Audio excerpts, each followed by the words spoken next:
क्या एक दिन बाद संसद में मचेगा गदर? इंडिया गठबंधन को एक बार फिर से सरकार ने बैठे बिठाए एक होने का कैसे मौका दे दिया? क्या इस बार सरकार ने भूल कर दी, ऐसी भूल जो कि संसद के दौरान हो गई और अब सरकार को इस पूरे मामले में बहस करवानी पड़ेगी। दोस्तों, जिस ट्रेड डील को लेकर तमाम तरह के दावे, तमाम तरह की बातें और आशंकाएं थी, आखिरकार उस ट्रेड डील का पहला फ्रेमवर्क आया, यानी कि भारत और अमेरिका की ट्रेड डील का पहला फ्रेमवर्क आया। तो अमेरिका की तरफ से पहले आया, फिर भारत सरकार की तरफ से भी आया। लेकिन इस ट्रेड डील ने बहुत से सवाल खड़े कर दिए हैं, जिसको अब पूरा इंडिया गठबंधन एक होकर उठा रहा है। मत भूलिए, अब तक इस ट्रेड डील पर कांग्रेस पार्टी के नेता खुलकर बोल रहे थे। राहुल गांधी पीएम की आलोचना कर रहे थे कि प्रधानमंत्री ने समझौता कर लिया है, पीएम इज कॉम्प्रोमाइज्ड, क्योंकि एस्टीन फाइल में नाम आ गया है, क्योंकि अडानी को समन भेज दिया गया। ये राहुल गांधी के आरोप थे।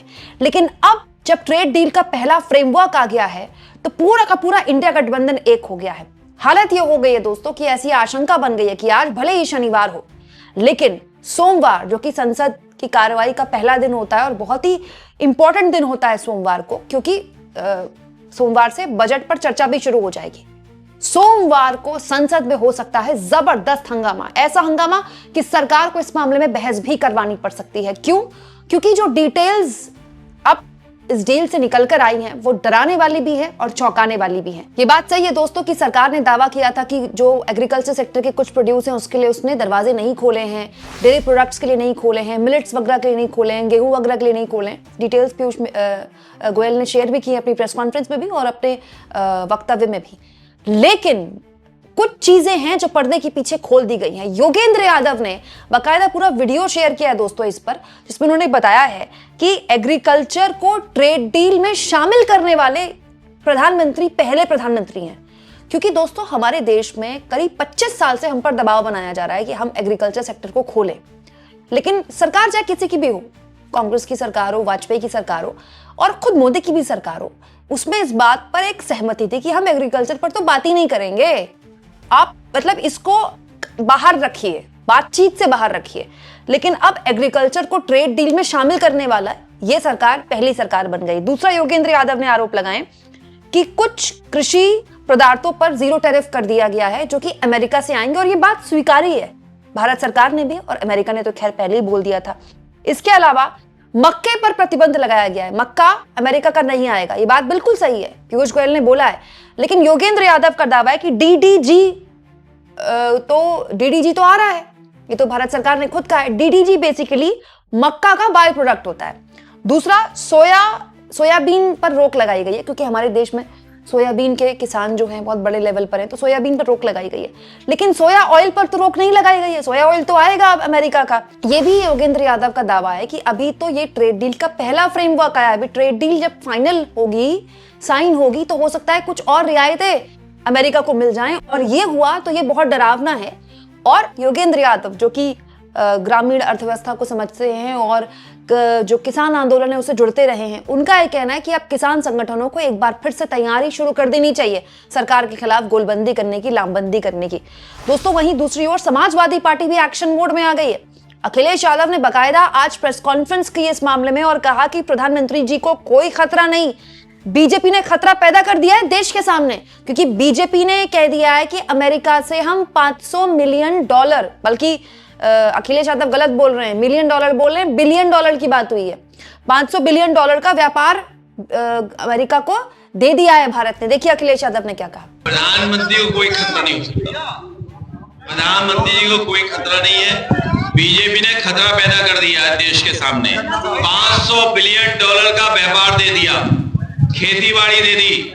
मतलब आप समझिए कि अखिलेश यादव ने भी इस मामले को पकड़ लिया है कि बीजेपी ने भारत का मार्केट खोल दिया अमेरिका के लिए, ठीक है। और अखिलेश यादव अगर ये बात बोल रहे हैं तो आप सोचिए पश्चिमी उत्तर प्रदेश के वो किसान जो कि बड़े लेवल पर बीजेपी का तगड़ा वोट बैंक बने हाल के सालों में, उनको एक तरह से संबोधित करते हुए बोल रहे हैं, राइट। दूसरा, आप टीएमसी की बात करें तो वहां भी यही बात चल रही है, वहां भी यही चर्चा चल रही है। तो महुआ मोइत्रा ने बकायदा, टीएमसी की सांसद है महुआ मोइत्रा, उन्होंने बकायदा यही बात बोलते हुए कहा है, मोदी जी ने भारत को आत्मसमर्पण करने पर मजबूर किया। ट्रंप के आदेश में कहा गया है कि भारत द्वारा रूसी तेल की खरीद बंद करने पर टैरिफ में 25% की कटौती की जाएगी। धारा 4 में कहा गया है कि अमेरिका भारत पर निगरानी रखेगा और उल्लंघन करने पर कार्रवाई की जाएगी। पीयूष गोयल की सरकारी पावर पॉइंट प्रस्तुति में कोई विवरण नहीं है, बस कुछ बेतुके बिंदु और मोदी जी की तस्वीर है।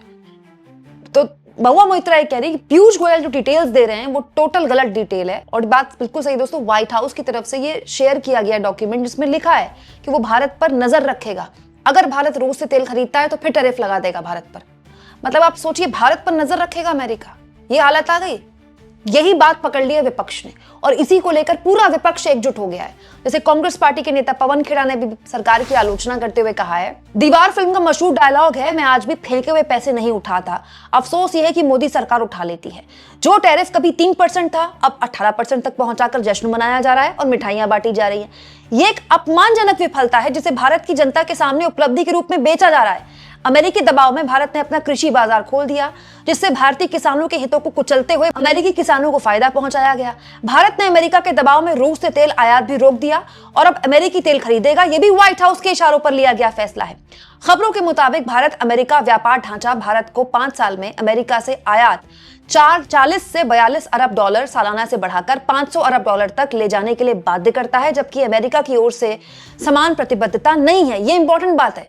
हमने तो कह दिया कि हम अमेरिका से 500 बिलियन डॉलर का व्यापार करेंगे 5 साल में, लेकिन अमेरिका भी करे हमसे 500 बिलियन डॉलर का व्यापार, फिर तो हम ट्रेड सरप्लस में रहेंगे क्या आने वाले 5 सालों में? अमेरिका तो कामयाब हो गया ना अपने ट्रेड डेफिसिट को कम करने में, लेकिन हमारा ट्रेड सरप्लस अगर कम हो गया तो दोस्तों ये बात किसी भी तरह से पचने लायक नहीं है कि जिस चीज पर अगस्त 2024 से टैरिफ लगने से पहले तक 2 से 3% टैरिफ लग रहा था, अब उस पर 18% टैरिफ लग रहा है और हमारे किसी सामान पर वहां टैरिफ नहीं लग रहा है।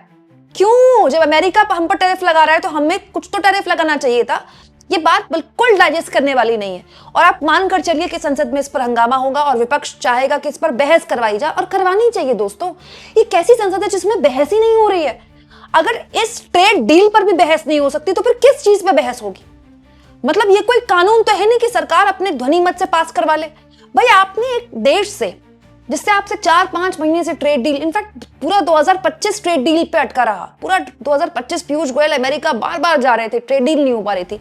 फाइनली आपने ट्रेड डील की, तो आप कुछ तो बताएंगे कि क्या हासिल हुआ इस ट्रेड डील का, क्या निकल कर आया इस ट्रेड डील से, और जो डिटेल्स आई अगर उस पर आपत्ति है तो आप संसद में बहस करवा लीजिए ना। अगर छुपाने के लिए कुछ नहीं है तो आप मानकर चलिए विपक्ष इस पर बहस की मांग करेगा, और अगर सरकार बहस नहीं करवाती है तो फिर सरकार के लिए और मुश्किल खड़ी हो जाएगी, क्योंकि सरकार किसान आंदोलन के नाम की जो आग है वो झेल चुकी है, उसमें झुलस चुकी है और मोदी जी को हाथ जोड़कर माफी भी मांगनी पड़ी थी किसानों से उस मामले में। यहाँ पर जो गौर करने वाली बात है ये दोस्तों कि ये ट्रेड डील एग्जैक्टली कई राज्यों के विधानसभा चुनाव से पहले हुई है। जैसे अभी पश्चिम बंगाल में चुनाव है, केरल में चुनाव है, तमिलनाडु में चुनाव है, असम में चुनाव है। इनमें से बहुत से राज्य ऐसे हैं जो कि सीधे प्रभावित हैं, जहां पर कृषि अर्थव्यवस्था बहुत बड़ी है।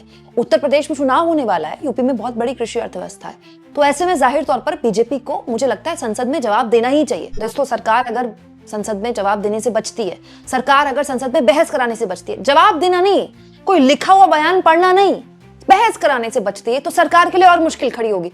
सरकार अगर चाहती है कि विपक्ष का विरोध खत्म हो जाए और पूरे जो भी वो सरकार के हिसाब से अफवाहें उड़ा रहा है, सरकार तो यही कह रही है ना, अफवाहें उड़ा रहा है, उस पर मिट्टी पड़ जाए, तो इसका सबसे आसान तरीका है कि आप संसद में बहस करवा दीजिए। एक एक पॉइंट पे बहस हो जाएगी, मामला ना इधर का रहेगा ना उधर का रहेगा, खत्म हो जाएगा। दोस्तों इस मामले में सरकार इस कदर घिरी हुई है कि पीयूष गोयल को बकायदा प्रेस कॉन्फ्रेंस करनी पड़ी और प्रेस कॉन्फ्रेंस में ये स्वीकार करना पड़ा कि हाँ उन्होंने कुछ सेक्टर्स खोले हैं एग्रीकल्चर के अमेरिका के लिए, लेकिन संसद पे बहस करवाएंगी कि नहीं करवाएगी सरकार, इस मामले में गोलमोल जवाब देते दिखे पीयूष गोयल। यानी सरकार संसद की बहस से भागती दिखाई दे रही है। सत्र चल रहा है, ऑपोजिशन ये कह रहा है कि सरकार कह रही है कि ये डील बहुत अच्छा है, तो सदन में इस पर चर्चा हो जाए तो पूरा देश जान पाएगा कि आखिरकार हितों के साथ समझौता हुआ है या नहीं हुआ है। मैं समझता हूं कि सभी जानकारियां सबके समक्ष रखी गई हैं और संसद में क्या करना है नहीं करना है वो तो माननीय स्पीकर और माननीय चेयरमैन ही तय कर सकते हैं, लेकिन मैंने संसद में भी बड़े विस्तृत रूप से जानकारी दी थी, स्टेटमेंट दिया था। संसद में एक एक वस्तु तो नहीं सुनाई जा सकती है, स्वाभाविक है, वो तो काम देश को हमें डायरेक्टली करना पड़ेगा।